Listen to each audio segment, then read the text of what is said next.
ላለው ሰው ከአንደኛ ክፍል እስከ ዩኒቨርሲቲ እስካለ ሰው ድረስ የሚገባ ቋንቋ ነው የምጠቀመው ነው። ቆይ እንዴ እግዚአብሔር አስቀድሞ የሚድን ወስኗል። ምንም ምርጫ የለሽም ተቀድሮብሻል የሚል ትምህርት ይዛ ማንዬ ክርስቶስ ያለም ይዛ አይደለም የሚል ትምህርት ይዞ ቀሲስ ይፍቱኝ ይባርኩኝ ብያለሁ። ሰላም እግዚአብሔር ይፍታ፣ እግዚአብሔር ይባርክ። ሁላችሁንም ሰላም ብያለሁ። ሰላም ብለናል። ቀሲስ ይቅርታ ሰላም ታደል ሳንስል ፈልጋ አይደለ ያው ለሰላምታ ቅድም ያለ መስጠት እኮ የሚያሳየው ልታደባደበን እንደጠራህን ነው የሚያሳየው። አይደለም ቀሲስ እንትን ነው ሰላምታ ፍሪ ዴስቲንድ ሆኗል መሰለኝ። ለዛ ኤኒዌይ እሺ ባይቀጥ አንድ ኮንዲሽናል አረክብን እኮ ነገሩ ሁሉ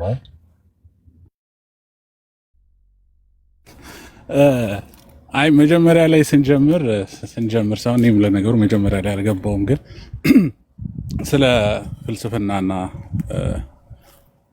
ክርስትና ተወርቶ ነበርና ጆሲ አሪፍ አድርጎ አቅርቦ ነበረ። ጥሩ እንትን ግን አንድ ነገር አለ። የሆነ ነገር ፊሎሶፊክሊ ወይ እንትን ኮሄረንት ስለሆነ አንድ ቲዮሎጂ ኦር አንድ አንደርስታንዲንግ ልክ ነው ማለት አይደለም። ካልቪን በጣም ኮሄረንት እና ሲስተማቲክ የሆነ ቲዮሎጂ ነው ያቀረበው።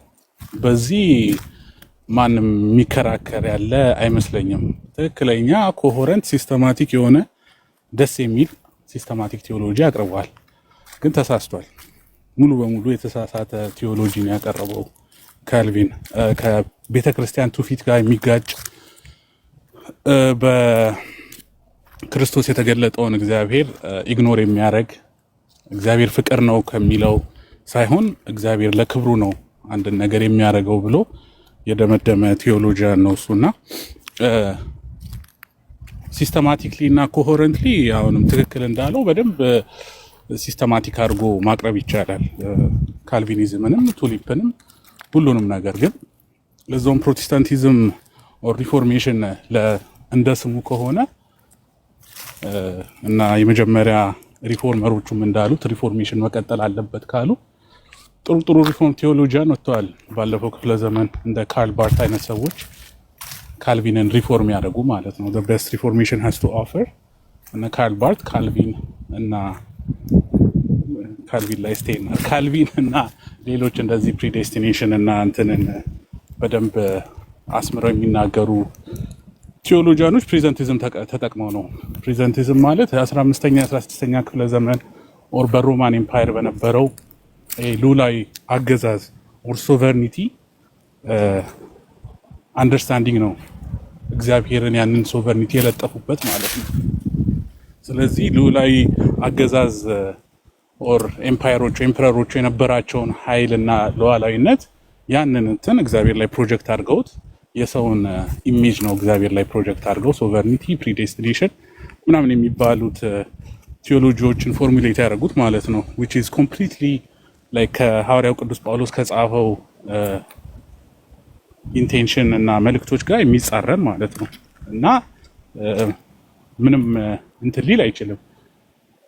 ግን እንደተባለው ኮሄረንት ነው። አዎ ሲስተማቲክ ነው። አዎ ግን ከሐዋርያው ቅዱስ ጳውሎስ ከቤተ ክርስቲያን እና በክርስቶስ ከተገለጠው እግዚአብሔር የተለየ ቲዮሎጂ ነው ካልቪን ያቀረበው ብዬ እኔ እንትኔን አስቀምጣለሁ። ከዛ ባለፈ አንዳንድ ተርሚኖሎጂዎች ፕሪዴስቲኔሽን ተርሚኖሎጂ እኮ ምንም ችግር የለውም። በፕሪዴስቲኔሽን ቢባል እኮ ሁሉም ቃሉ እኮ ስላለ ምንም ችግር የለውም። ከቃሉ ጀርባ ያለው ስለ ፕሪዴስቲኔሽን፣ ስለ ፎር ኖሌጅ፣ ስለ ሌላ ነገሮች ተወርተዋል እና ያንን ነገር ሰው አቮይድ እያደረገ አይደለም። ግን ከዛ ጀርባ ምንድን ነው የሚለው ጥያቄ መመለስ አለበት። ምክንያቱም አሪዮስም በስላሴ ያምን ነበር፣ ትሪኒቴሪያን ነበር። አሪዮስም እስጥሮስም በክርስቶስ እንትን ያምናል። ግን ከጀርባው ምንድን ነው ያለው ቲዮሎጂ ምንድን ነው የሚይዘው የሚለው ግዴታ እሱን ነው የምንቃወመው። ፕሪዴስቲኔሽን ሲባል የምንቃወመው እግዚአብሔር በሉዓላዊነቱ ሰውን አስቀድሞ መርጧል የሚለው ትምህርት ከእንትንም ጋር ይጋጫል።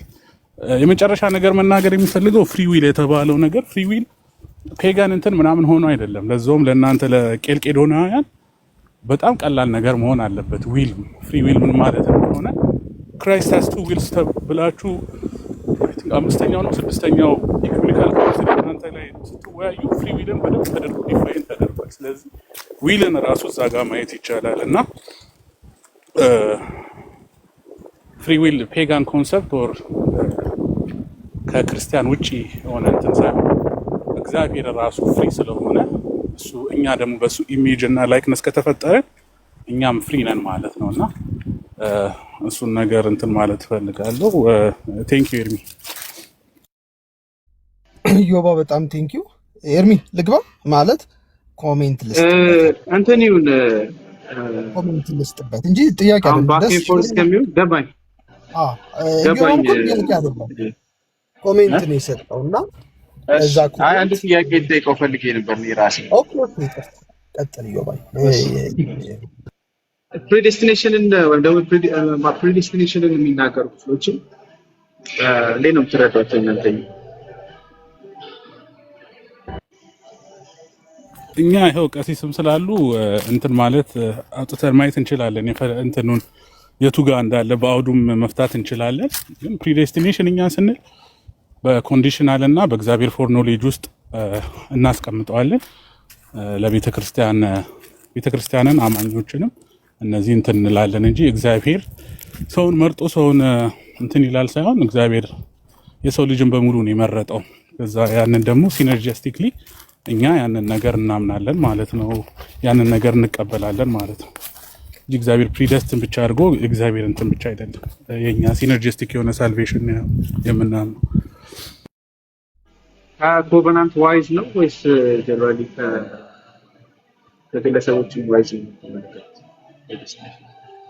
በግለሰብ አናየው። በግለሰብ እንዲህ ከሌ ብቻ ተብሎ እንትን ነው። ቀሲስ ስላሉ እሳቸው በደንብ እንትን ይላሉ። ግን በቤተክርስቲያን ዋይዝም እንትን እንላለን። ግን አውዱን አሁን አንተ የምትለውን ጥቅስ ከፍተን በአውዱ መፍታት እንችላለን። ሮሜም ላይ ከሆነ ኤፌሶን ላይም ከሆነ በአውዱ መፍታት እንችላለን።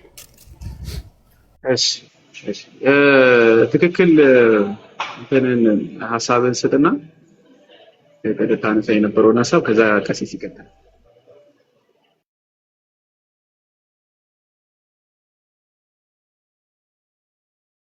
ምን መሰለህ፣ አይ ቅድም ኢዮባ ጥሩ ኮሜንት ነው የሰጠው። የኮሄረንሲው ላይ ጥሩ ነው። ቢብሊካል አይደለም የሚለውን ያው አልስማማም። ምክንያቱም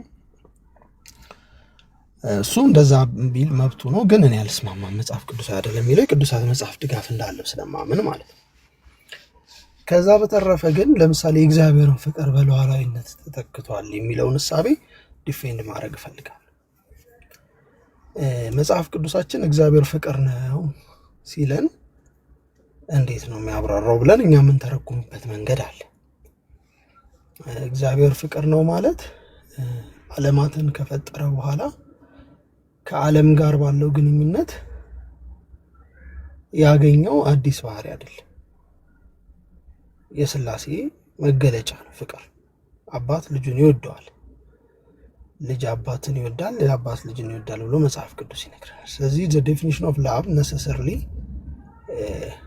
ከሥላሴ ውስጣዊ ከሆነ ግንኙነት አውጥተን ውጫዊ በሆነ መንገድ ካልተገለጠ እግዚአብሔር ፍቅርነቱ ይጓደላል ብለን አናምንም። እግዚአብሔር ዓለምን ሳይፈጥር መላእክትን ሳይፈጥር ፍጥረት ሳይኖር በፊት እግዚአብሔር ፍቅር ነው።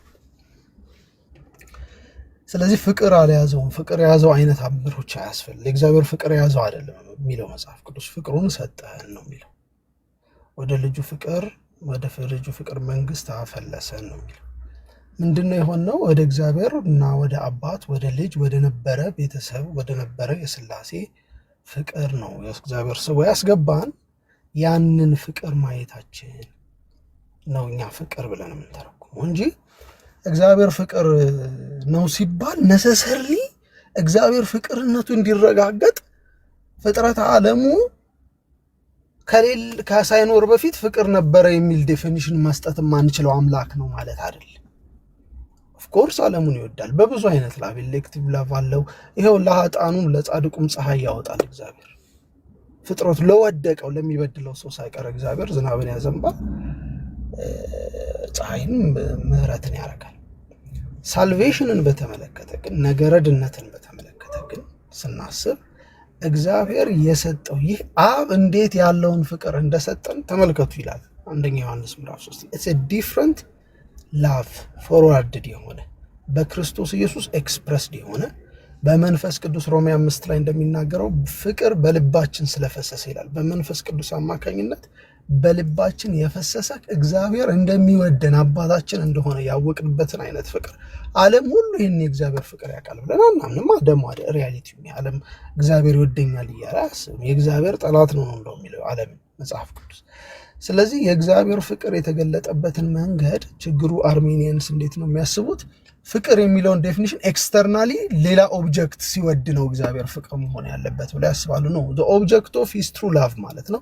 ሂዝ ትሩ ኤሰንስ የእግዚአብሔር እውነተኛ ፍቅሩ መገለጫ የሆነው ሌላ እኔ የሚል እንደውም የአብን ፍቅር ሳቲስፋይድ ማድረግ የሚችለው በእሱ ልክ የሆነ እኔ የሚል ሌላ ፐርሰን ነው ብለን ነው የምናምነው።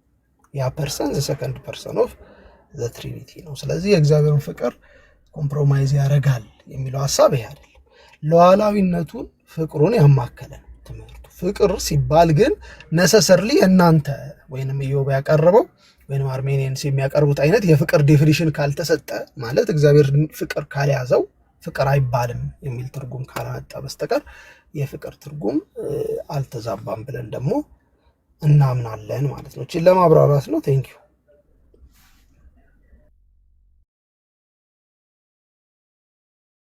ቲኬ ሚስ ሪፕሬዘንቴሽን አለ። እኔ አርሜኒያን ቪውን አይደለም እዚህ ጋር አርሜኒያን አይ ቲንክ አዲስ አበባ ነበር ሄዷል። አርሜኒያንስም እንደዛ የሚሉት ስላሉ ብዬ ነው። አርሜኒያን እና የዮባም አልኩ ነው። አርሜኒያንም ዘ ሴም ቲንግ እግዚአብሔር ፍቅር ነው የሚል ኮንክሉዥን አላቸው። ምንድነው ፍቅር ብለህ ስትላቸው must be in love ነው የሚሉት። በማለት ከልጁ ጋር ባለው ግንኙነት ያለውን ፍቅር ሳይሆን ማብራራት የሚፈልጉት አርሜኒያንስ ቪው ውስጥ ያለው እግዚአብሔር ባይ ነሰሰርሊ ኤቭሪቲንግ መውደድ አለ ነው። መጽሐፍ ቅዱስ ለምሳሌ እግዚአብሔር የሚጠላው ነገር እንዳለ በግልጽ ይነግረናል። ፍቅር የሚገለጥበት መንገድ ማወቅ አለብን። እግዚአብሔር ሰውን ራሱ ለምሳሌ እግዚአብሔር የሚጠላቸው ነገሮች ይናገራል። ያ መጥላት ይሄ ኢቪል የሆነ ሄትሬት ነው እያልኩ አይደለም። ልዩ በሆነ ፍቅር ደግሞ ይወደዳቸው አሉ። እንደ ያዕቆብን ወደድኩ ኤሳውን ጠላ። ኢሌክቲቭ ላቭ ነው። ያ ማለት ኤሳው እንደው ጸየፈዋል ማለት አይደለም። ለያዕቆብ ያሳየውን ጸጋ ለኤሳው አላሳየም ማለት ነው። this is God's love ማለት ነው። ይሄ ፎርዋርድድ የሆነለት ክርስቲያንን እግዚአብሔር ልጆቹ የሆኑትን የሚወድበት ፍቅር አለ። ይሄ ለዓለም ሁሉ በኃጢአት ወይንም ለሁሉም አይነት ሳይሆን በቃ እግዚአብሔር ወድጃችኋለሁ እንዴት ወደድከን ብላችሁኛል ያ ሚልክያስ ላይ በምን ወደድከን ትላላችሁ? ወድጃችኋለሁ ይላል መጽሐፍ ቅዱስና እግዚአብሔር ይወዳል። ዳይሬክቲቭ ላቭ አለው። በእርሱ የምወደው ልጄ ብሎ ኢየሱስን በልዩ ፍቅር ይወደዋል። ይሄንን ፍቅር ሁሉ ያካተተ ነው የእግዚአብሔር ፍቅር ባህሪ እንጂ ድንገት የሆነ ቀን የገባበት ፍቅር አይደለም ብለን ስለምናምን የሌለውን ነገር ስላሴ አዶፕት አላደረገም ከፍጥረተ ዓለሙ ማለት ነው። ያለውን ግን አካፍሏል ለፍጥረቱ።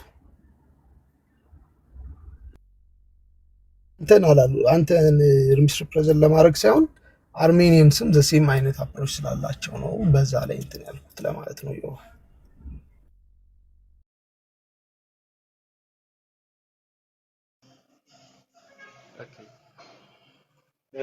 ቀሲስ ያቀኝ ሆነ ሐሳቡን እሺ ቴንኪው ኤርሚ አመሰግናለሁ። ሁላችሁንም ሰላም ብያለሁ። እንዳልከው ቅድም ላይቭ ላይ ነበርኩኝ እኔ ሌሊት ማታ ማለት ነው። በእኛ በጣም አንድ ከሚጨንቀኝ ትምህርት አንደኛው የካልቪኒስት ትምህርት ነውና በጣም ነው የእግዚአብሔርን ፍቅር ማጣበት እና ፍትሁን ሁሉ አጣዋለሁ። ፍቅሩን በሙሉ በጣም የሚከብደኝ ትምህርት ነውና ሃውስ ኦፍ ሪፎርምድ ነው ወንድማችን። በጣም ካልምሊ በጣም በጨዋነት የሚያወራ ወንድማችን ነው። ዛሬ ነው ገና ያገኘሁት። ስላገኘሁ በጣም ደስ ብሎኛል። በነገራችን ላይ ይሄ እግዚአብሔር ይመርጣል ሰውን አይመርጥም የሚል ጥያቄ እንደው ይሄንን በትንሹ አድሬስ ለማድረግ እግዚአብሔር ነው ይመርጣል። የመምረጥ ጉዳይ ከተነሳ አይመርጥም ብሎ ለአገልግሎት እግዚአብሔር ይመርጣል፣ ለመልካም ነገር እግዚአብሔር ይመርጣል። መጀመሪያም ፍጥረትን ሲፈጥር በራሱ ፈቃድ ነው የፈጠረው። የሰው ሰማይና ምድርን ሲፈጥር ሰውንና መላእክትን እንስሳትን ሁሉ ሲፈጥር በራሱ ፈቃድ ነው። እዚህ ላይ አሁን የእግዚአብሔር የራሱ ፈቃድ የራሱ ምርጫ ነው። እሱ ብቻ ሳይሆን እኔም እናንተም ስንወለድ አይ ቲንክ አፕሊኬሽን አስገብቶ የተወለደ የለም። ሰው እግዚአብሔር ነው። መጽሐፍም እንደሚል ልጆች እግዚአብሔር ስጦታዎች ናቸው፣ የሆድን ፍሬ እርሱ ነው ይላል። ስለዚህ ይሄ ፍሪ ዊል የሚለውን ነገር ከመዳንና ካለመዳን ጋር ብቻ አያይዘን ነው ማውራት ያለብን ብዬ አስባለሁ። ፍሪ የሚለው በራሱ ፍሪ ዊል የሰው ልጅ ለምሳሌ ሲሞትም በራሱ ፈቃድ ሰው ልሙት ብሎ አይሞትም። በዚህ ውስጥ የእግዚአብሔር ድርሻ አለበት ማለት ነው። ቢያንስ ወደዚህ ዓለም ስንመጣና ወደዚያኛው ዓለም ስንሄድ የእግዚአብሔር እጅ ነው።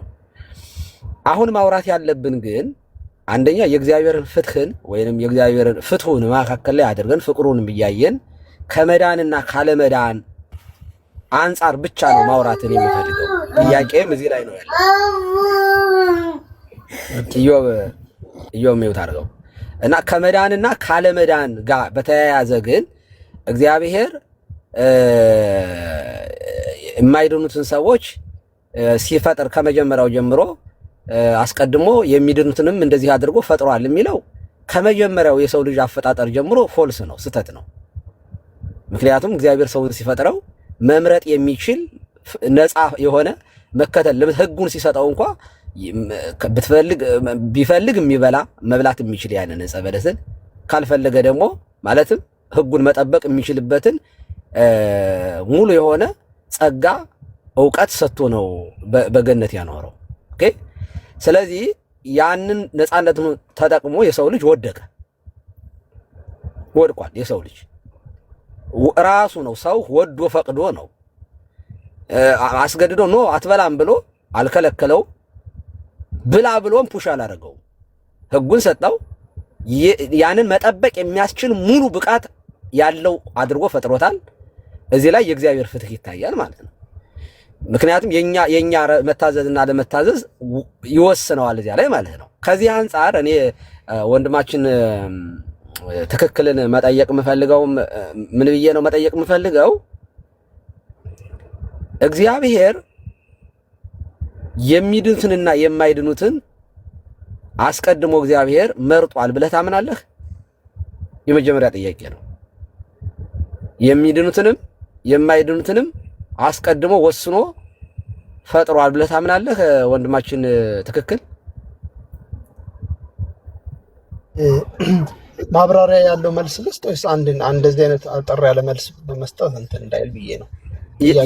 የስ ኦር ኖ ብለህ አብራራልኝ እንዲገባኝ የስ ኦር ኖ ብለህ ከዚያ አብራራልኝ። ምክንያቱም ይሄ ጥያቄ አለማብራሪያ ብመለስ ትርጉሙ ያው ሰውየው በሰማበት እንዳይሆን ስለመከራ ነው። በተናገሩት ሀሳብ ላይ የሚስማማኝ ሀሳብ አለ፣ ቀበለው ማለት መጽሐፍ ቅዱሳዊ ነው ብዬ የማስበው ነገር አለ።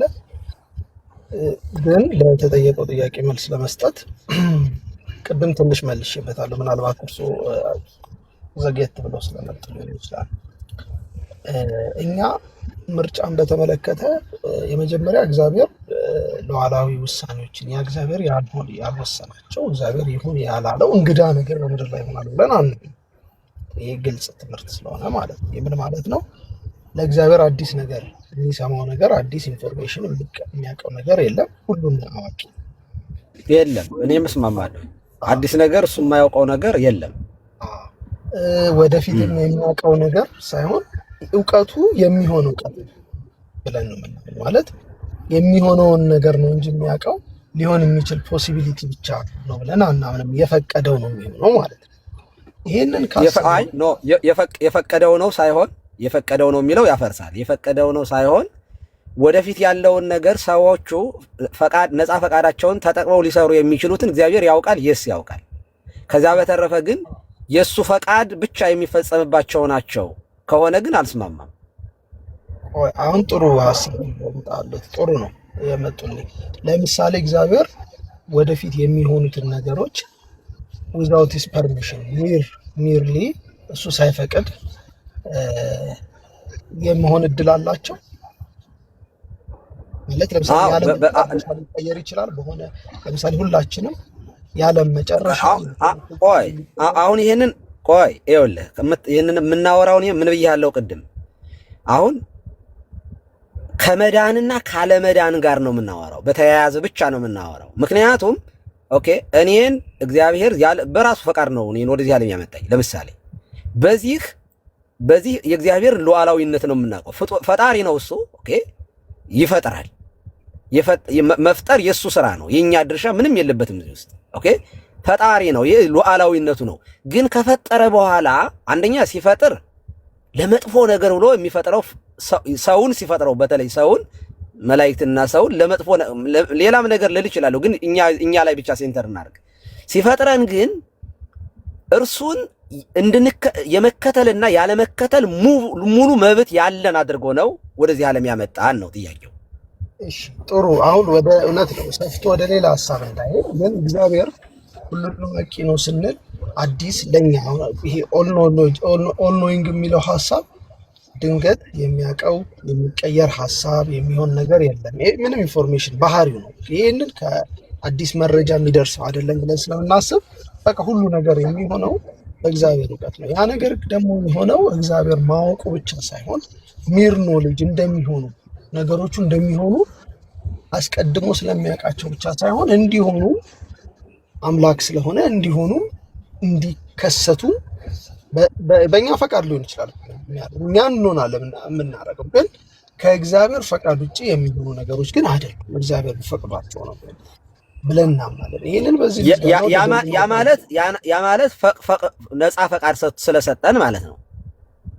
አሁን ነፃ የሚለውን ሐሳብ ለመመለስ ኦኬ ፈቃድ በለው። እሺ ይደለም ነፃ የሚለውን ቅድም ነግሬያለሁኝ። ነፃ ፈቃድን አሁን ነፃ ፈቃድ የሚለውን የምናወራው ከምን አንፃር ስፔሲፊክ እናድርገው። እሺ ነፃ ፈቃድ የሚለውን የምናወራው ደህንነታችን ከመምረጥና ካለመምረጥ ብቻ አድርገው ሰደው። ነፃ ፈቃድ ብዬ ሳወራኔ አሁን ደህንነት የወደድኩትን ከመምረጥና ካለመምረጥ ብቻ አድርገው።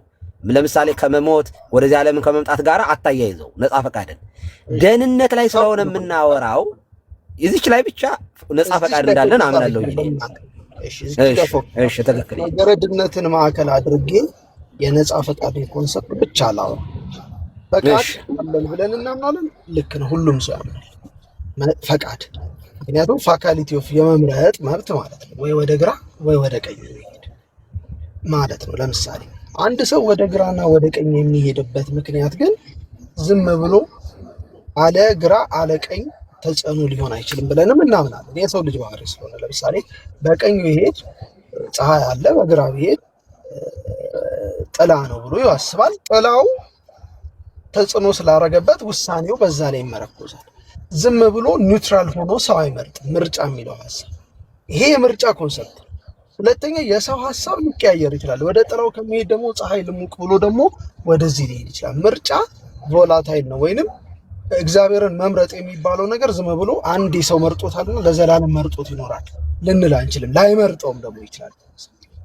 ኃጢአትን በተመለከተ ስናወራ በነፃ አይደለም ስንል የሰው ልጅ ፈቃድ ኦልሬዲ ዲክላይንድ ሆኗል እያለን ነው። እኛ ነፃ አይደለም ማለታችን በኃጢአት ተጽዕኖ ውስጥ ነው ያለው።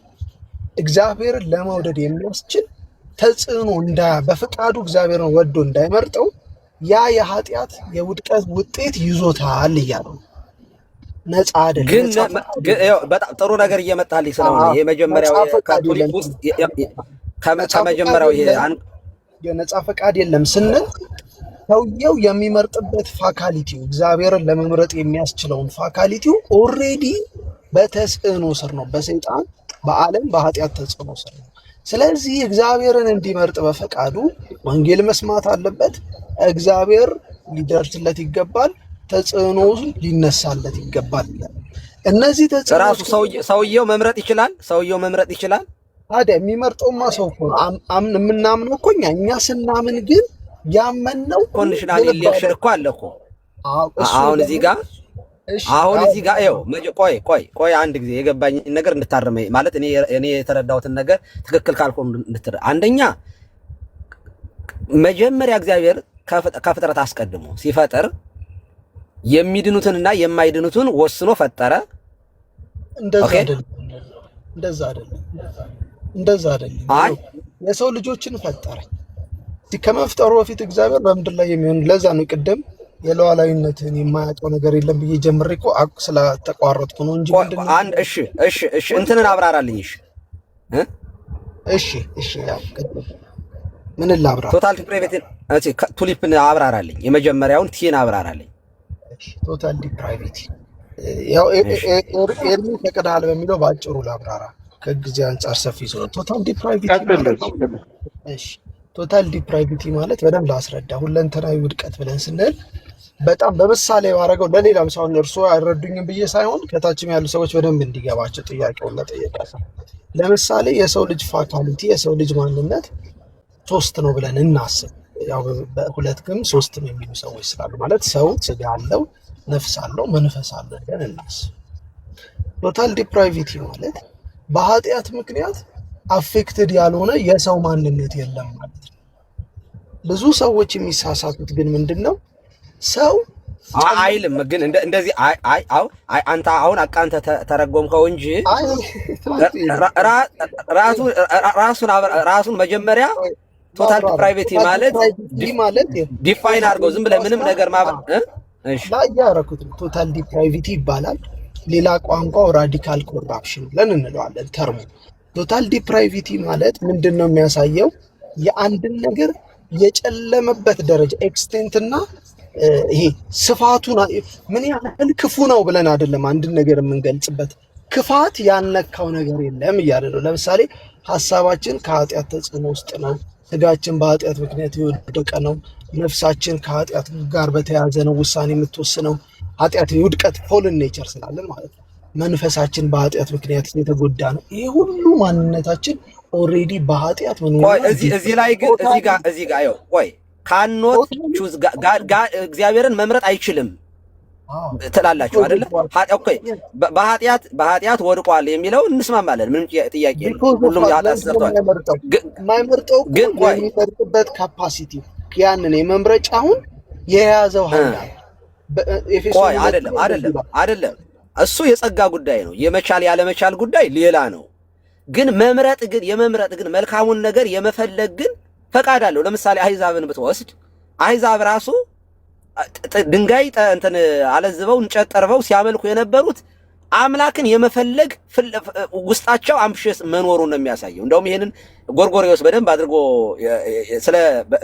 ስለ ክርስቶስ የክርስቶስን ወደዚህ ዓለም መምጠጥ እንኳን ሲናገር በስመ አሕዛብ አፍቀሩ አርአያ ወአምሳለ ወህለመያው ምን ዕፀው ዘጸረቡ ወጸረብቲ አሕዛብ አናጢዎች ከእንጨት ወገን አስማምተው የጠረቡትን በሰው አምሳል የተሰራ ጣዖትን ማምለክ ወደዋልና ወበይንተ ዝውቱኒ ኮነ ባሪያ ሰብ እሙነ ግዙፍ አምላክ ማምለክን ስለወደዱ እርሱ በሰው ባህሪ ተገኘ ከመይራይ ወገባሪያ ነው አርአያ ወአምሳለ ወይ ተቀነዩ ለአምሳለ መለኮቱ እንጨት ጠርበው ደንጊያ ለዝበው የሚያመልኩ አሕዛብ አይተው በተዋህዶ መለኮቱን ለመሰለ ለተዋህዶ ለስጋ ይገዙ ዘንድ ብሎ ተናግሯል። ይሄ ማለት ምን ማለት ነው? ክርስቶስ እንኳን ወደዚህ ዓለም ሲመጣ ለአሕዛብ ጭምር መምጣቱን እነሱ በአይን የሚታይ በእጅ የሚዳሰስ አምላክ ሽተው ፈልገው አምላክን ሲፈልጉ ነው ያንን ያደረጉት። ኦኬ ያንን ሲሹ የሚታይ የሚዳሰስ ሆኖ መጣላቸው ብሎ ተናግሯል። ምን ማለት ነው? እኔ በኃጢአት እንኳን የሰው ልጅ ቢወድቅ ፈጣሪውን የመፈለግ የመሻት ነፃነቱ ግን አልተወሰደበትም ነው። አሁን እዚህ ጋር ካኖት ጋድን እግዚአብሔርን መምራት አይችልም የሚለው ከየት መጣ? ጥሩ ጥያቄ ነው። እኛ ምንድነው እያልኩ ያለሁት የሰው ልጅ ምርጫ መጀመሪያ ምርጫ ከኃጢአት ጋር አገናኝተን ማለት ኃጢአት የሚባለው ቶታል ዲፕራይቪቲ ስለጠየቁ ቶታሊ ዲፕራይቭድ ነው። ውሳኔያችን ምናችን ነፃ አይደለም። ውሳኔ አንወስንም አይደለም፣ ነፃ ግን አይደለም። እሺ በነፃ የመጡ ሰዎች ላሳይህ። በነፃ ለምሳሌ በመጽሐፍ ቅዱስ ውስጥ በፍላጎት ልመልስልዎት አንድ ይችን ሐሳብና ከዛ ይቀጥላል እርሱ እያልን ያለ ነው። ሰዎች ከእግዚአብሔር ጋር በመለያየታቸው ወይንም ሰው በውድቀቱ ምክንያት ከእግዚአብሔር በመለየቱ ያጣውን ነገር አይፈልግም እያልን አይደለም። ለምሳሌ ሰላም ሰው ይፈልጋል፣ እረፍት ሰው ይፈልጋል፣ በጎ ነገር ሰው ይፈልጋል፣ መልካም ነገር ሰው ይፈልጋል። ለምንድን ነው ይህን የሚፈልገው? ከእግዚአብሔር ጋር በመለያየቱ ስላጣቸው ነገሮች የሚፈልግ ፍጡር ነው። ምክንያቱም ያ ጉድለት አለ ሁሌ የውድቀት ውጤት ስለሆነ እያለን ያለነው ሰው ክርስቶስን የእግዚአብሔር ልጅ ይፈልጋል ብለን አናምን። አለ ወንጌል አለ ልዩ መገለጥ ሰዎች አማልክት ሊያቆሙ ይችላሉ። ሰላም የሚሰጣቸው አምላክ ብለው ሊፈልጉ ይችላሉ። ብዙ መንገድ ሊሄድ ይችላሉ። ክርስቶስ ኢየሱስ ክርስቶስ አለ ወንጌል ሰበካ አለ ክርስቶስ ኢየሱስ ልዩ መገለጥ ግን ማንም ሰው በራሱ ተነሳሽነት የሰማይንና የምድር ፈጣሪ የሆነውን እግዚአብሔርን ኢንክላይንድ አድርጎ ልቡ ወደዛ ዘንብሎ አንድ እግዚአብሔርን እፈልጋለሁ አይልም። እግዚአብሔር ሳያገኝ ምንኛ ምን እያልን ነው? አለ እግዚአብሔር ኢኒሺዬሽን ይላችሁ እዚህ ጋር በደንብ ይስሙ። እግዚአብሔር እርምጃውን ሳይጀምር ሰውየው ምላሽ አስጥ ሰውየው ምላሽ እዚህ ጋር ልግባ። ይቅርታ ልግባ እንድታጣራልኝ ነው በደንብ ትክክል። ይኸውልህ አሁን እዚህ ላይ እግዚአብሔርማ ያለ እግዚአብሔር ጸጋ ወይንም እግዚአብሔር እኛን እኮ ሲፈጥር መጀመሪያውኑ ሲፈጥር የምንፈልግ አድርጎማ ፈጥሮናል እኮ። ለምሳሌ በብሉይ ኪዳን እንኳ በኪዳኑ ውስጥ ወደውና ፈቅደው ከገቡ ሰዎች አንደኛዋ ረዓብ ዘማ ነች። ይቺ ሴት የከነዓናውያን ወይንም ደግሞ በዚያ በኢያሪኮ ውስጥ ያሉ የነበሩ ሰዎች ልባቸው ሲቀልጥ አይታ አምላካቸው አምላኬ ነው በምትመጡበት ጊዜ አስቡኝ እንዳትረሱኝ በማለቷ የተነሳ ከዚያ ከቃል ኪዳኑ እንደው ርስት ጭምር ተሰጥቷት በኋላም ያዕቆብም እንደጠቀሳት በእምነት በስራዋ እንደጸደቀች አድርጎ ያዕቆብ ይጠቅሳታል። አብርሃምን ሲያመጣ ረዓብ ዘማንም አብሮ ይጠቅሳታል። ይቺ ሴት አህዛብ እንኳን ብትሆን አይምሮዋን ነፃ ፈቃዷን ተጠቅማ ግን ከመዳን አንጻር ነው አሁንም ነፃ ምለው ልብ አድርግ። ከመፈለግ አንጻር ግን እግዚአብሔር ሰውን የመፈለግ ነፃነቱን በፍጹም አልገረሰሰውም። ጸጋ የመፈጸም ችሎታው አቅሙ አልነበረውም። ይስ እሱ እኮ ባይዘው አሁንም እኛ ላይ አለ። ቆይ አንድ ጥያቄ በዛው እንዲመልሱልኝ ረዓብ እግዚአብሔርን መረጠች የሚለውን የእርሱን አሁን ስለ መለኮት ወስደን አንድ ሰው አለ ወንጌል ሰበካ አለ እግዚአብሔር ቃል ሰበካ አለ ሰባኪ ሊያምን ይችላል? እግዚአብሔርን ለክርስቶስ እግዚአብሔር ወደ መልካም ነገር እንድንመጣ ፈቃዱማ ከመጀመሪያውም እኛን ሲፈጥር እኮ እሱን እንድንፈልግ ነው። ይሄ እኛ የተፈጠርንበት እግዚአብሔርን የመፈለግ ዝንባሌ ያለን አድርጎ ፈጣሪያችንን የመፈለግ ዝንባሌ ስላለን እኮ ነው አብርሃም ፈጣሪውን ያገኘው። አሁን ይኸውልህ እናንተ ግን ቶታል ፕራይቬት የሚያወራው ግን ምንድን ነው የሚለው? people cannot choose God, believe, repent and do any spiritual good unless God first generates them ነው የሚለው። መምረጥም ልባደ እግዚአብሔር ራሱ የሰው ልጅ በግድ ወደ ጀነሬት የማያደርገው ከሆነ ማመንም እግዚአብሔርን መምረጥም ንስሐ መግባትም ምንም አይነት መንፈሳዊ ነገር ማድረግ አይችልም ነው ቀሲስ። ምክንያቱም አንደኛ ያው እንደዚህ የሚለው ቃል እንትኑ ነው ትርጉሙ አይችልም እኮ ነው የሚለው። ይኸውልህ ኢንካፔብል የሰው ያለ መቻሉ ውጤት ነው ለማስረዳት ይሞክርኩ። ሰው እኮ የማይችልበት ምክንያት ኦሬዲ ተጽዕኖ ውስጥ ነው ያለው እያለ ነው። ከዛ ተጽዕኖ እግዚአብሔር ካረዳ ተጽዕኖማ አንተ ላይ ምንም ላይ አሁን ራሱ አማኝነን የምንለው ሰዎች ላይ አለ እኮ። ጳውሎስም እኮ የማልፈልገውን ያንኑ ደግሞ አደርጋለሁ ብሏል። ሰው እኮ ይኸውልህ አሁንም በሐዲስ ኪዳን ቆይ በተጽዕኖ ስር ነው። ክርስቶስን እንዴት መረጥ? ክርስቶስን ሰው ቆይ ልንገርህ እንዴት ነው የሚወስነው ነው። ሁለት ተጽዕኖ አለበት ሰው ከኒውትራል አንድ ሰው ተነስቶ ዛሬ ኢየሱስ ክርስቶስ ጌታ ነው ብሎ በአፉ መስክሮ ሊድን ይችላል ብለው ያምናሉ? ቆይ ልንገርህ እሱ ለምን ምሳሌ ሁለት አይነት ተጽዕኖ ሊኖርበት ይችላል። መልካሙንም የመምረጥ ክፉንም የመምረጥ በአቋም ደረጃ ነው የምነግርህ። በአቋም ደረጃ እኛ ይሄ የወንጌላውያን ሁሉ አቋም የተለያየ ነገር ቆይ ልንገርህ አንዴ ልጨርስልህ። በልዩ መገለጥ የምንለው እግዚአብሔር በልዩ መንገድ በወንጌል በክርስቶስ ኢየሱስ ሰዎችን ሄዶ በሰባት አንዴ ትክክል አያምኑ አንዴ ትክክል ፕሊዝ አንዴ አድምጠኝ። እሺ ይኸውልህ እግዚአብሔርማ የጠራን በቅዱሱ አጠራር ያዳነን በቅዱሱ አጠራር የጠራን እግዚአብሔር ነው። ምንም ጥያቄ የለውም። እግዚአብሔር ይጠራል። መመረጣችሁንና መጠራታችሁን ተመልከቱ ተብሎም ተጽፏል። እግዚአብሔር ሁሉንም ፍጥረቱን ይጠራል። ልጅ ነው እንትን እግዚአብሔር እኮ የፍጥረት አባት ነው። የፍጥረት ሁሉ አስገኝ ነው። ስለዚህ ቆይ ልንገርህ እግዚአብሔር ይጠራል። መጽሐፍ ቅዱስ መጠራታችሁን ተመልከቱ፣ የጠራቸውን አጸደቃቸዋል። እግዚአብሔር ሰውን የሚጠራው በምንድን ነው? በጣም ጥሩ። አንድ ያድምጠኝ። የሚጠራው ራሱ ሰውን በፈጠረበት ህሊናው፣ በጎ ህሊናው፣ በጎ ህሊናውን ተጠቅሞ ወንጌል ነው። አንድ ያድምጠኝ፣ እያዳመጥክኝ ይኸውልህ፣ በወንጌል ነው ጥሪው። ወንጌልማ የሰው ልጆች እንዲመጡበት የተሰራ ህግ ነው። ምንም ጥያቄ የለውም። አሁን ወንጌልን ከመስማት አሁን የምናወራው ይኸውልህ፣ ለአይሁድ ይሁን ለግሪክ እግዚአብሔር ለማዳን የሆነ ሰዎችን የሚያድንበት መንገድ ወንጌል ነው። ይሄ ወንጌል አዳምጠኛ፣ ቆይ ሳይደርሰው በነፃነት መወሰን ይችላል ወይ? ወንጌል ሳይሰማ እሺ ልመልስልህ ሆኖ እግዚአብሔር አዳኝ ብሎ ሊነሳ ይችላል ወይ እያለን ያለ ትክክል።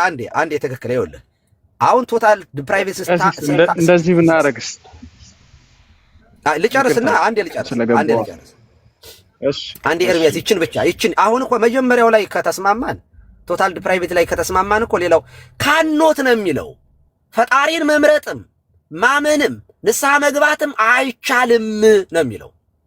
እንዴ ይሄን ካደረገ ደግሞ እግዚአብሔር ንስሐ መግባት ማልችል ከሆነ ሪስፖንሲቢሊቲው የእግዚአብሔር ነው እንጂ የኔ አይደለም። ንስሐ ለመግባቴ የኔ ድርሻ አይደለም፣ የእግዚአብሔር ድርሻ ነው ማለት ነው። ምክንያቱም እሱን ንስሐ እንድገባ አልቻልኩኝም። እኔ ካልቻልኩኝ ደግሞ የማን ኃላፊነት ነው? የእግዚአብሔር ነው። ወይስ የእግዚአብሔር ፍትህ የት አለ? እዚህ ውስጥ የለም። ስለዚህ ነፃ ፈቃድ ለአሕዛብ ንስሐ ሰጠ፣ መዳንን ሰጠ የሌለ እንደ እግዚአብሔር እኮ ነው የሚያድን።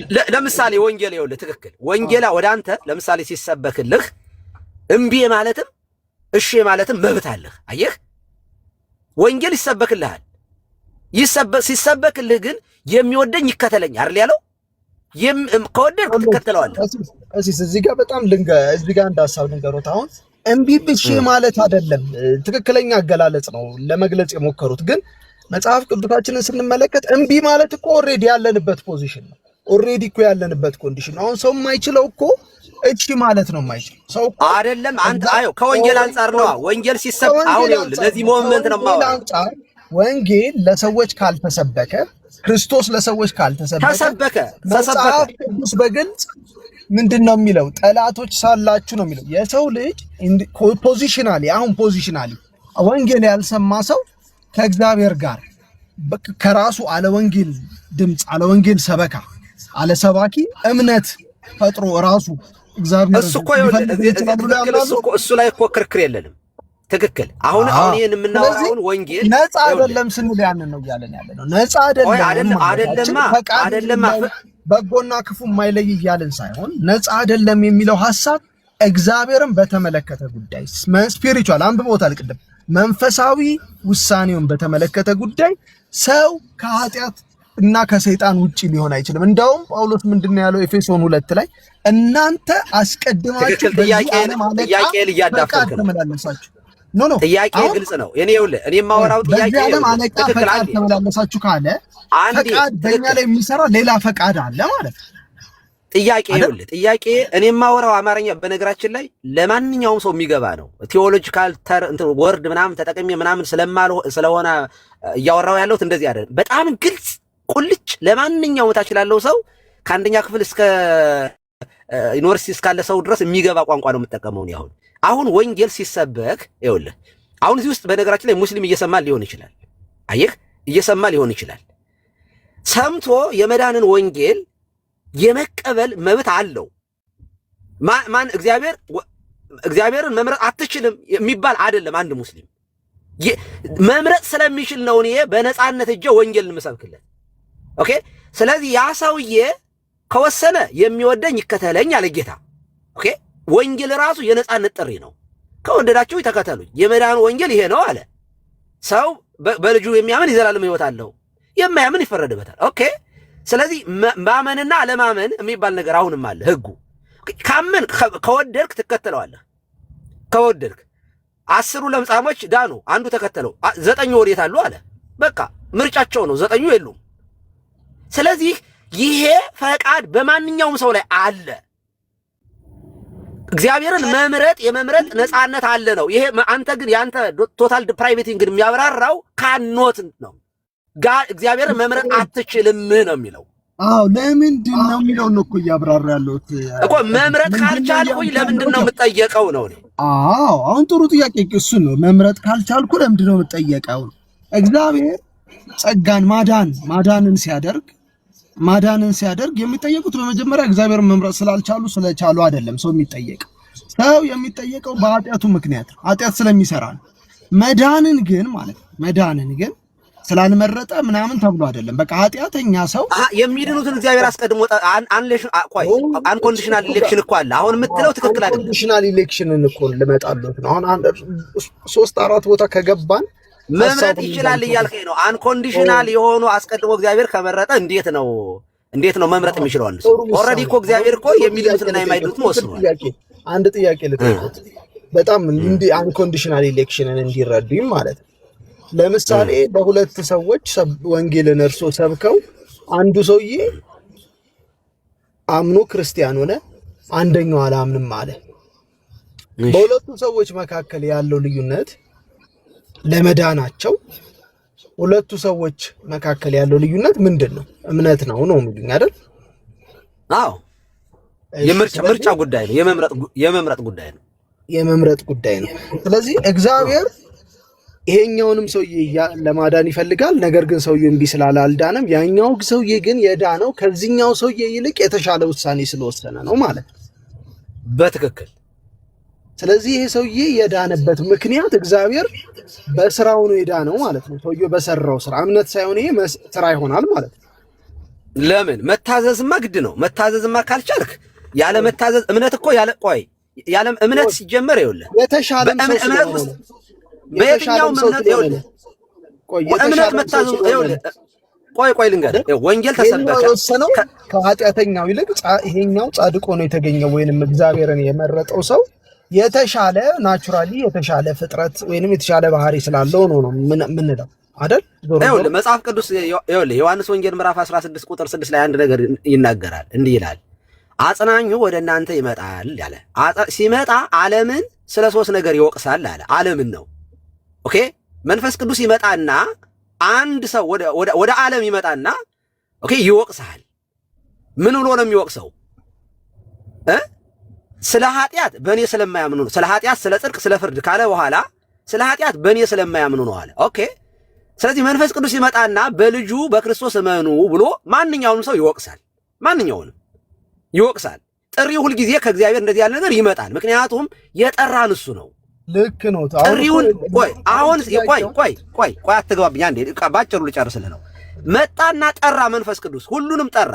እንዳልከው አሁን በዚህ ሰዓት ላይ ለሙስሊሙም ለሌላውም ሰው ለፓጋኑም ተናገረ። ከዚያ ስለ ኃጢአት ስትወቀስ በልጁ ባለማመን ነው አለ። ኦኬ፣ ባለማመኑ ዓለም ሲወቀስ እሺ አምናለሁ ልጁ የዓለም መድኃኒት እንደሆነ አምናለሁ ያለ ሰው ምን ሆነ? የእግዚአብሔር ልጅ ሆኖ ወደ እምነት ይገባል ማለት ነው።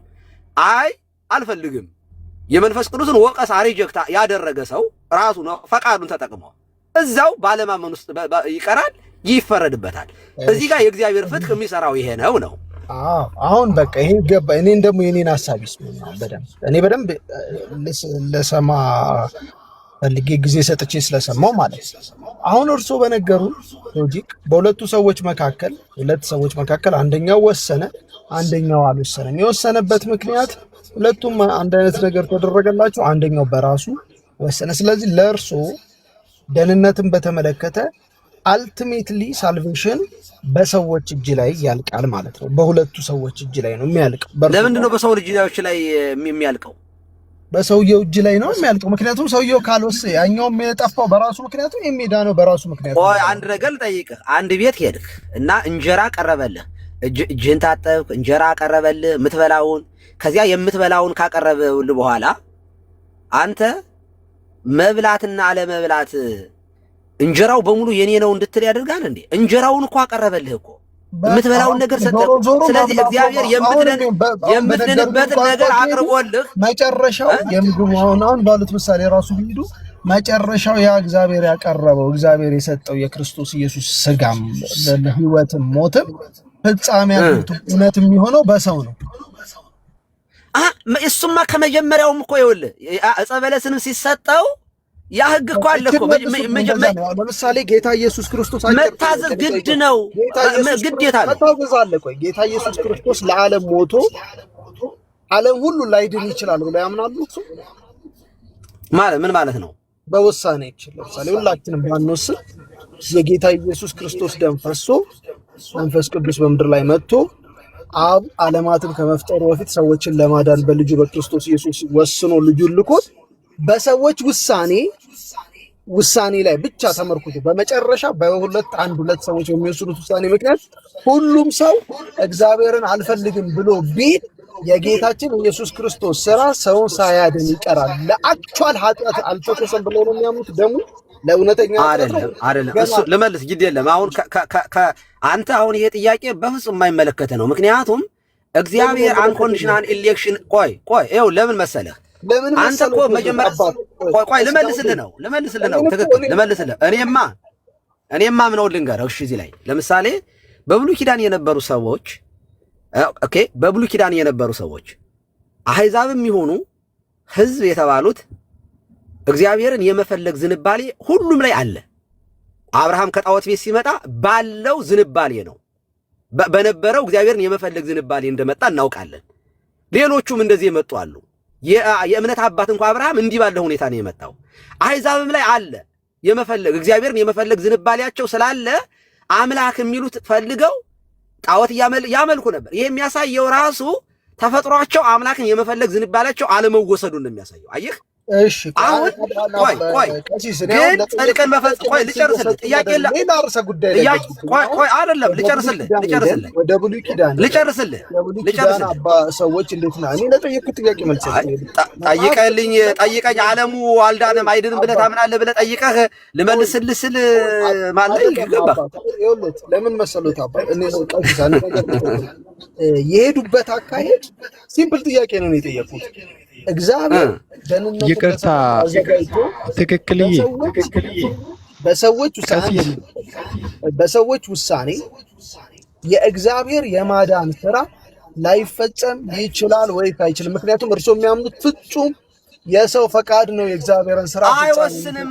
መልሶ ይኸውልህ በአንተ መዳን ላይ እግዚአብሔር ጥርት ያለ አይደለም። ትንሽ አይሰማም በደንብ ያንተ ድምጽ አይሰማም። ድምጽ አይሰማም። ታፍኗል። ድምጽ ታፍኗል። ትንሽ አስተካክለው። አይደለም ከዛም ይልቅ ማለት ነው ኤርሚ ደቂቃ ብታረግ ወይ 3 ደቂቃ 2 ደቂቃ ጥሩ እንደዛ ቢሆን ነው የሚሻለው። ለመስማትም ትንሽ እንትን እያለን ነው። ምንድነው ቀሲስ እንዲናደርስ እኔ ሐሳቤን ከዛ እርሶ ሐሳቡን ይቀጥሉ። እንደዚህ እየተቀባበልን ካልሆነ እኔም መምህር በረከት ጋር የሆነ መርሃ ግብር አለን። በነገራችን ላይ እንደው ኤርሚን አክብሬን የገባሁትና ለመቆየት ሳይሆን እኔ እውነት ለመናገር በፍጹም ቅንነት ነው ይሄንን ማወራው ትክክል ከአንተ ጋር በፍጹም ስለማይገባኝ እና ትክክል ያልሆነ ትምህርት ነው ብዬ ስለማምን እና ብዙ አልቆይም። ትክክል ስለማይሆን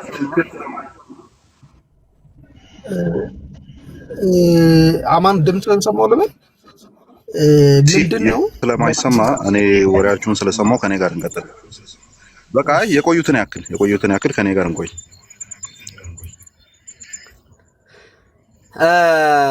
እኔም አልቆይም። ምክንያቱም መምህር አሁን ላይ ትክክል ላይ አይ ቲንክ ከፍተው ይሆናል ብዬ አስባለሁ። ከመምህር በረከት ጋራ ፕሮግራም አለን 40 እና ኦልሬዲ 9 ሰዓት በእኛ ነበር የሚጀምረው። 40 ደቂቃ አሳልፍ ያለውኝ መሄድ ይኖርብኛል። አሁን በተባለው ላይ እኔም የራሴን ማጠቃለያ ልስጥና ወንድማችን ትክክል ይስጥና ከዛ በኋላ እናንተ በእኔ ሀሳብ ላይ መሄድ ትችላላችሁ። አቤት እንትኑንም በስርዓት ሀሳቡንም በስርዓት ተወያይተው በደንብ ተጨባጭ የሚጨበጥ ነገር ይዘን እንድንሄድ ካለው ደቂቃ አንፃር ነገ ምናምን ከፍታለሁ። ነገ ወይ በዚሁ ሀሳብ ላይ ሁላችሁም ተገኙና እንወያይ። ነገ ቅዳሜ ነው። እኔ ጋር አገልግሎት አለብኝ። እኔ አልችልም። ነገ ግን ሰኞ፣ ማክሰኞ እኔ በተመቸኝ ሰዓት ነው ዝም ብዬ የምገባ እንጂ የሆነ ሰዓት ጠብቄ መግባት አልችልም ካለኝ የጊዜ እጥረት አንፃር። ግን እናንተ ሄዱበት። እኔ ማለት ትምህርቱን እኛም ስለምናስተምረው መጠኛም እንጠይቃለን። እናንተም ማብራሪያችሁን ስጡ። እናንተ የምትጠይቁን ነገር እናብራራለን። ግን በዚህ ጉዳይ ላይ ግን አንድ ሁለት ደቂቃ ስጡኝና ማጠቃለያ ሰጥቼ በጣም ጥሩ የኔን ሰጥቼ ልውጣ። በጣም ይቅርታ። ትክክል። እኔ አሁን ቱሊፕን እያነበብኩ ነው። ገና በደንብ አልገባኝም፣ ግን እያነበብኩ ነው። ኦኬ፣ ትምህርቱ የእናንተ ነው። በተሳሳተ መንገድ የምረዳው ከሆነ እናንተ ልታርሙት ትችላላችሁ። እኔ አሁን ቅድም የመጀመሪያውንም ስናወራው መጀመሪያ ቶታል ዲፕራይቬቲ የሚያወራው ምንድን ነው ስንል አንድ ሰው ነው እያለን ያለ ነው። የሰው ልጅ በኃጢአት ምክንያት ሙሉ በሙሉ ኮራፕትድ ሆኗል። ስለዚህ ከዚህ የተነሳ ማንኛውም ሰው እግዚአብሔርን መምረጥ ወዶና ፈቅዶ መምረጥ፣ ማመን፣ ንስሐ መግባት፣ ምንም አይነት መንፈሳዊ ጥሩ የሆነ መንፈሳዊ ነገር እግዚአብሔር ጀነሬት ካላደረገው በስተቀር ምንም ነገር ማድረግ አይችልም። ምንም። ኦኬ። አሁን እዚህ ጋር ምን ማለት ነው? የእግዚአብሔር እርዳታ ቀጥሎ አንኮንዲሽናል ኢሌክሽን ይመጣል። በጣም አሁን ይሄ የእግዚአብሔር እርዳታ የሚለውን ኦኬ እግዚአብሔር ለመልካም ነገር መጥራቱን ነው ብለን ብንወስደው በጣም ደስ ይለኛል። ምክንያቱም መጀመሪያም እግዚአብሔር ሲፈጥረን እሱን የምንፈልግ የምንሻ አድርጎ ነው የፈጠረን። ሕያዊት ነባቢት ለባዊት ነፍሳችን ሁልጊዜም እግዚአብሔርን ትፈልገዋለች።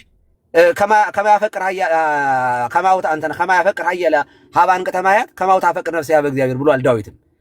ዋላ ውሃ እንደሚናፍቅ እንደዚሁ ነፍሴ እግዚአብሔርን ትናፍቃለች፣ ይናፍቃል። የፍጥረት ናፍቆት ሁሉ እግዚአብሔርን መፈለግ ነው፣ ይፈልጋል። ለዚያ ነው በጣዖት ሲንከባለል በምንም ሲሆን በዚያም ሲሄድ የነበረው አምላክን ፍለጋ ነው። እና ይሄ መብቱ መጀመሪያ እግዚአብሔር የፈጠረው ነገር ስላለ የወደደውን የመምረጥ መብት አለው ነው።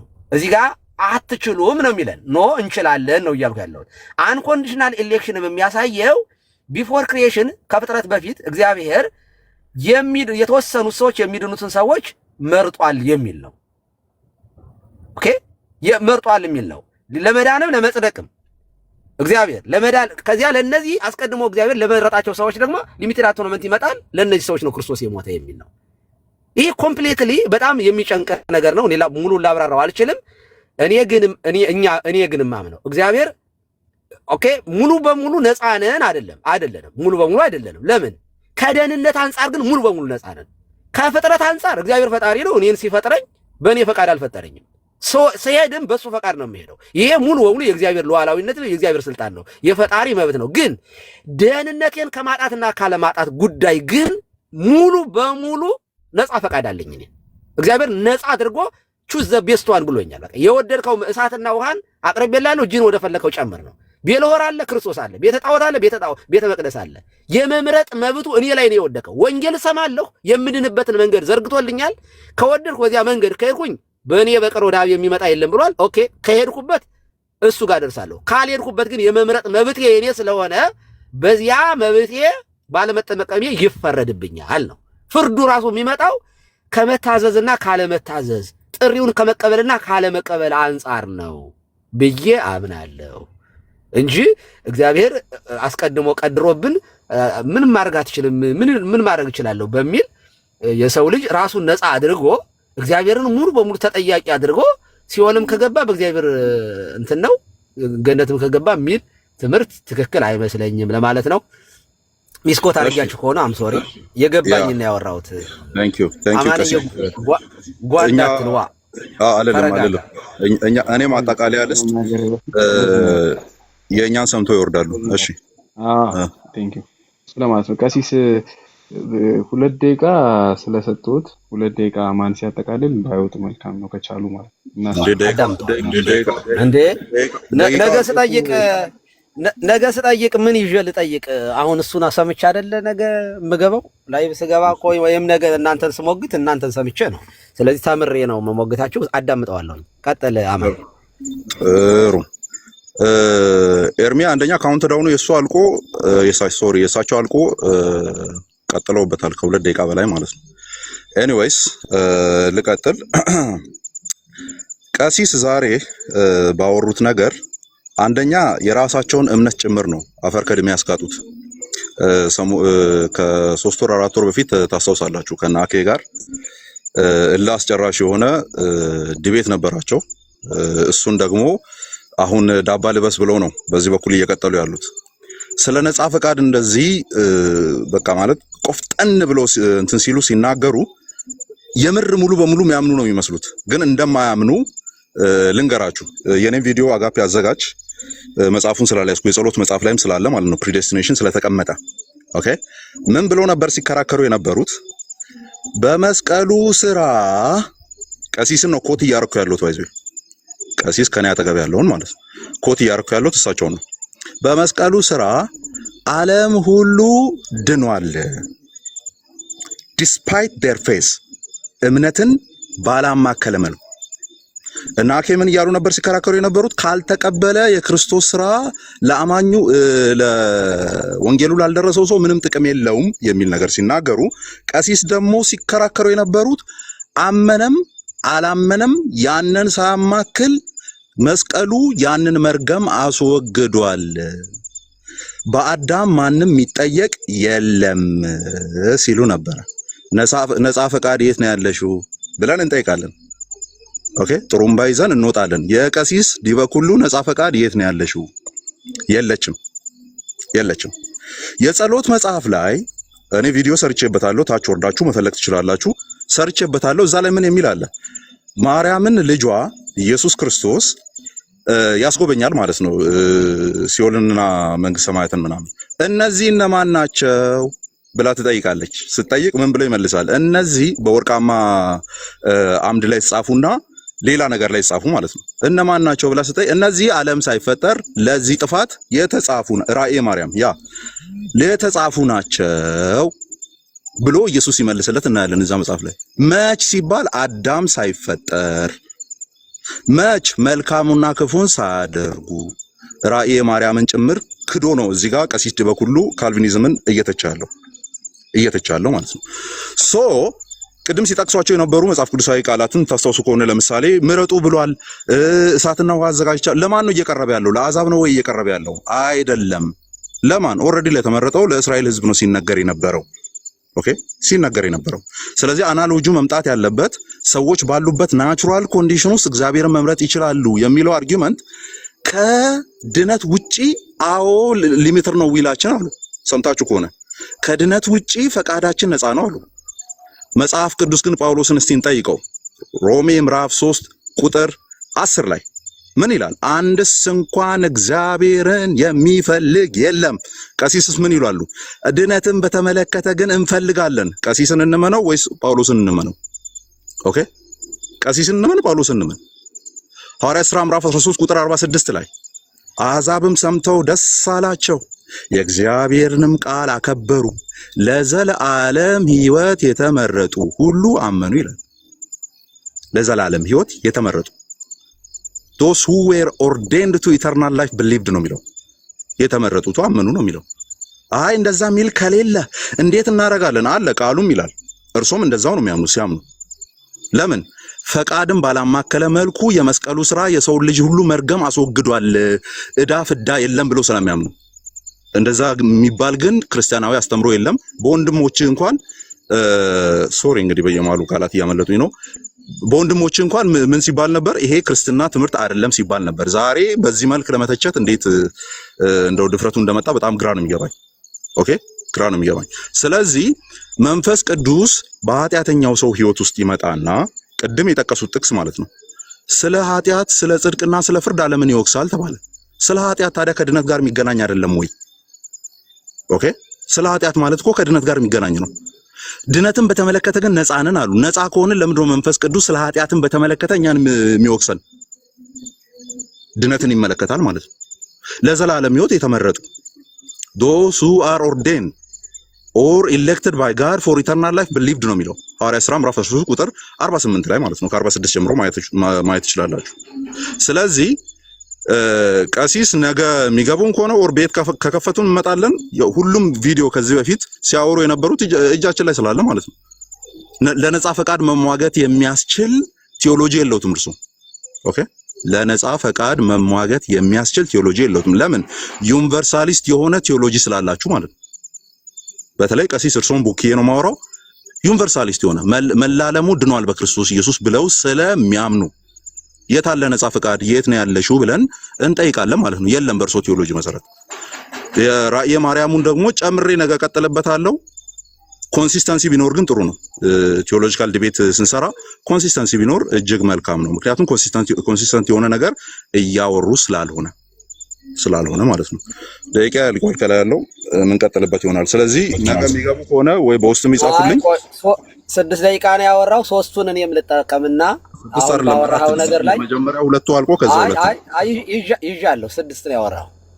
6 ነውና የእርሶ ስንት ነበር መጀመሪያ? 3ቱን የእርሶ ስንት ነበር? ተጠቀምበትና የእርሶ መጀመሪያ ስንት ነበር? እኔ እንጃ፣ ግን 3ቱን ልጠቀም። 2 ደቂቃ ነው የሰጠኝ። ከ6ም በላይ ነው። ከ6ም በላይ ነው።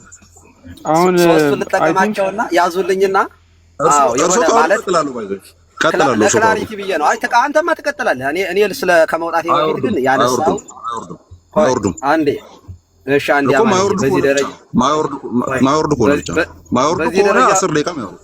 ቆይ አንዴ ማማነኝ፣ በዚህ ደረጃ በማውራት አንደኛ በጣም ቅር ብሎኛል። በእውነቱ ጥሩ አይደለም። ለምን ቅር ይሎታል? እኔ በየማሉ ለሚያመልጠኝ ሶሪ ብያለሁ አይደል? እንደዚህ አትሙቃ፣ ረጋ ብሎ ማውራት ነው እኮ ምንም ችግር የለም። እኔ አልፎኩም። እኔ ሁሌም እንዲህ ነው የማወራው፣ መቼስ ያውቁኛልና እንደዚህ እንስማማ፣ ችግር የለውም። እንደዚህ እንስማማ። ያውሩ 10 ደቂቃ ሳይወርዱ ግን እኔ መልስ እሰጣለሁ።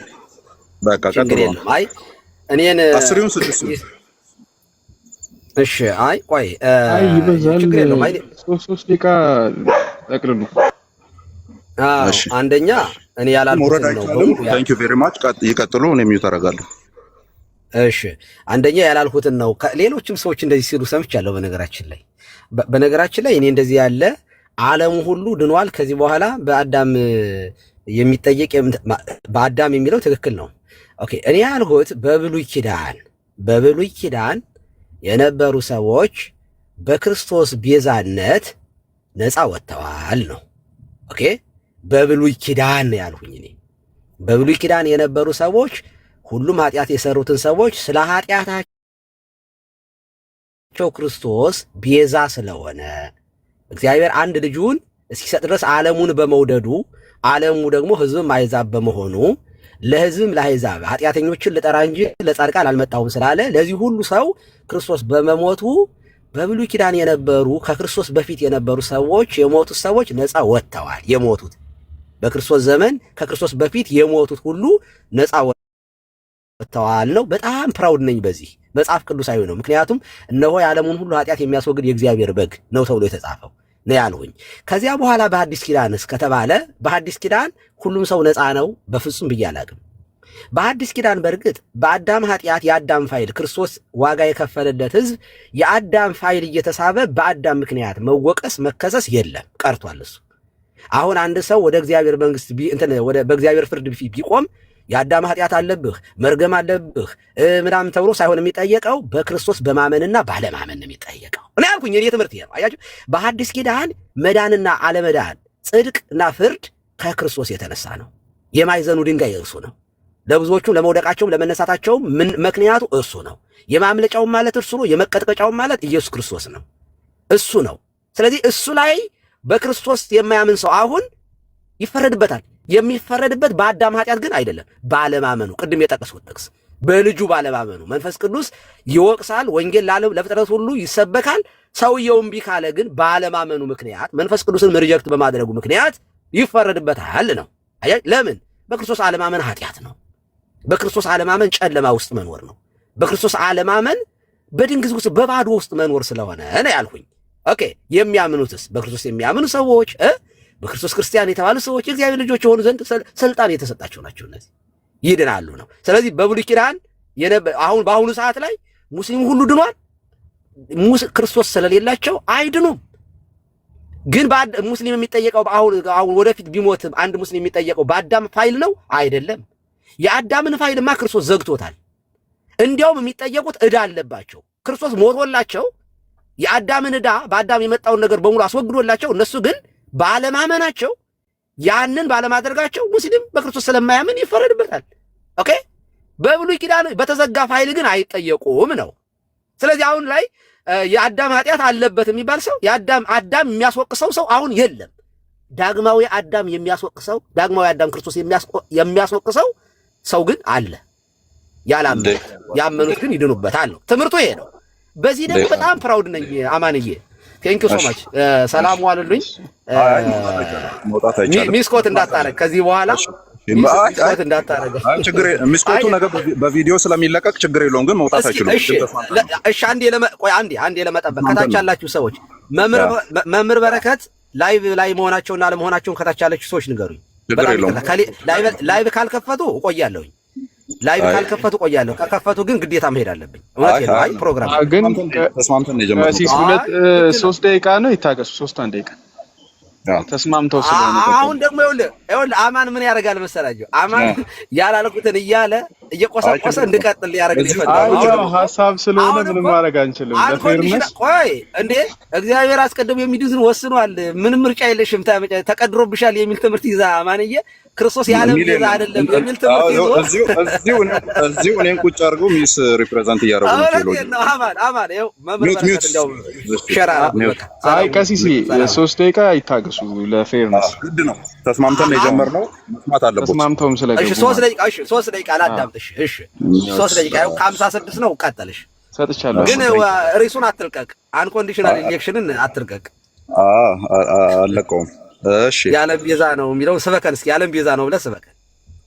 የዓለም ቤዛ ነው መጽሐፍ ቅዱስ ዓለም ባለበትማ እንቀጥላለን።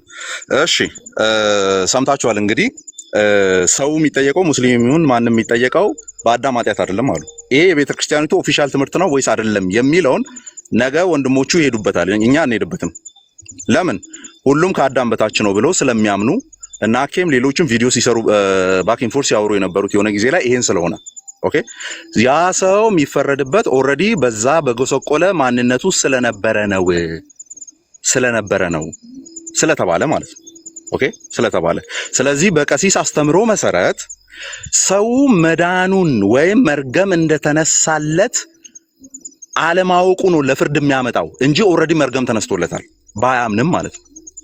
ባያምንም አሁን እንደሰማነው ማለት ነው። እንግዲህ ሰምታችኋል አይደል? ባያምንም በክርስቶስ ሞት የአዳም የሆነው ነገር ምን ብሎለታል?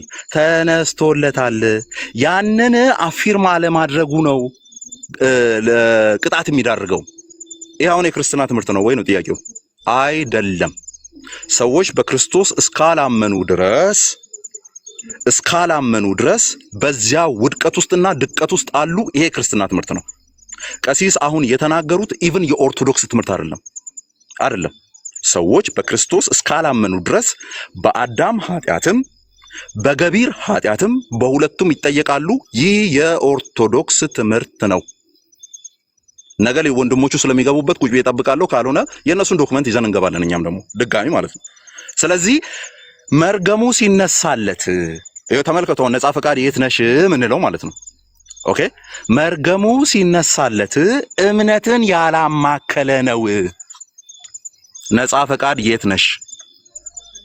የሙስሊሙም ሆነ የኤቲስቱም ሆነ የማንም ሆነ መርገሙ ሲነሳለት ምንን ያላማከለ ነው? የሰውየው አመነ አላመነን ያልጠየቀ ነው። ይሄ አመነን አላመነን ደግሞ በምርጫ አድርገን እኛ ስንናገር የኛ ስህተት ይሆናል፣ የቀሲሱ ደግሞ ስህተት አይሆንም። አያችሁ? በክርስቶስ ሞትና ትንሣኤ አምኖ ከአዳማዊ ማንነት መውጣት የሚለው የክርስትና ትምህርት እሳቸው ጋር አይሰራም። ለምን? ኦልሬዲ ኢየሱስ ሳያስፈቅድ ስለሞተ ያ ሞቱ ሰውየው እዚህ አመነ አላመነ ምንም አዲስ ኢፌክት የሚያመጣው ነገር የለም። እኛስ ከኢተርኒቲ ፓስት ኤፌሶን እንደሚናገረው ዓለም ሳይፈጠር በፊቱ ቅዱሳንና ነውር የሌለን እንድንሆን በክርስቶስ ኢየሱስ በፍቅር ምን አለን? መረጠን። ማን? እኛ ሳንኖር።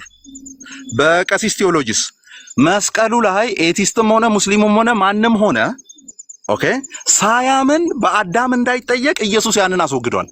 ነፃ ፈቃድ የት ነሽ ያለሽው እንላለን። ስለዚህ ካልቪኒዝምን ለመተቸት የሚያበቃ ቴዎሎጂ የለውትም።